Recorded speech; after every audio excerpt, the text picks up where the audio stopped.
Hello there, home sellers. I'm here to guide you through one of the most crucial steps in selling your home yourself, pricing it right away. Think of it like this. Your price is the first impression. Nail it, and buyers will hit schedule showing. Miss the mark, and your home could sit on the market costing you time and money. Now, you might already know that for sale by owner, or FSBO, homes typically sell for a bit less than agent-assisted properties. But getting your price spot on from day one is your greatest leverage. It protects your equity and keeps that days-on-market clock from ticking too long. Here's a pro tip. FSBO sellers who price correctly from the start sell a remarkable 23% faster than those who start too high and have to reduce their price later. Every extra day on the market can actually weaken your negotiating power. So, how do you find that sweet spot? It's all about data. We've got a systematic 5-step approach to help you nail your pricing strategy. First, step 1, finding quality comparables. These are the bedrock of your pricing. You're looking for homes that sold recently, ideally within the last 6 months, very close to your property, say within a mile, and similar in size, within 200 square feet.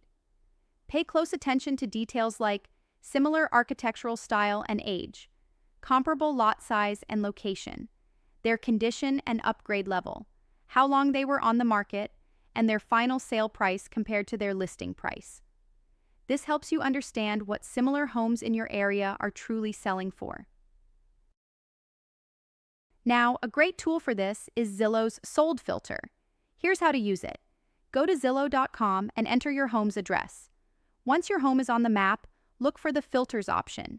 Under Listing Type, select Sold. Then, adjust the Sold in Last filter to 6 months. Refine your search by setting the beds and baths to match your home closely. You can also draw a custom boundary on the map to stay within that 1-mile radius of your property. This will show you recently sold homes in your area.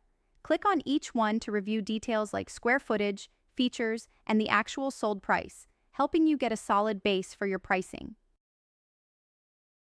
Once you have a good set of these sold comparables, you're ready for the next steps.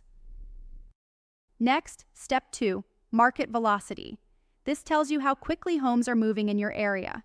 If the median days on market is over 30 days, you're in a slower market.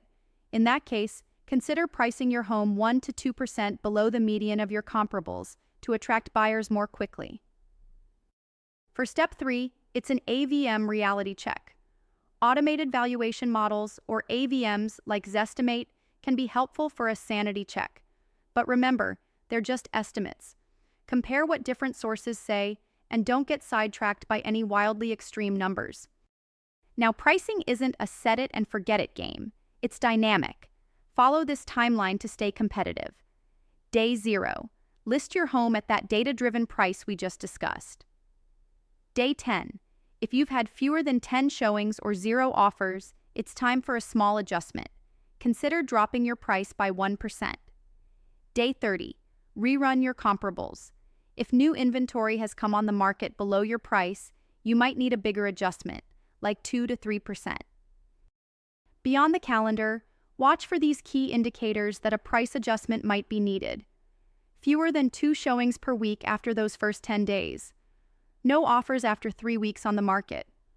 New comparable listings appearing that are priced below yours, or if the feedback you're getting from buyers consistently points to price as the main objection. For those looking to fine-tune even more, let's touch on 2 advanced strategies. First, the psychology of pricing. Buyers often search within specific price ranges, so pricing just below a major threshold, like $399,900 instead of $400,000, can increase your visibility. Or try using odd number endings, like $397,500, to make your price seem more precisely calculated. And second, seasonal considerations. Spring, March-May, is typically peak season. You can often price more aggressively. Summer, June-August, sees good activity, especially with families moving before school starts. Fall, September-November, usually brings motivated buyers, so price competitively. And winter, December-February, has fewer buyers, so you might need to price slightly below market for a quicker sale. Finally, let's quickly cover some common pricing mistakes to avoid. Emotional pricing. Don't base your price on what you paid or what you need. Ignoring condition. Be realistic about needed repairs or outdated features. Overvaluing improvements. You won't always recoup 100% of your renovation costs. Stale comps. Always use recent sales data, ideally no older than 6 months. And testing the market. Don't start high just to see what happens. It rarely works in your favor.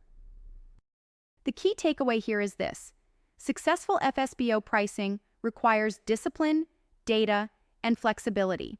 Price right from day one, monitor the market closely, and be ready to adjust quickly when needed. Remember, it's better to sell fast at a fair price than to sit on the market and lose negotiating power. Ready to take the next step? Check out some of our other articles and videos.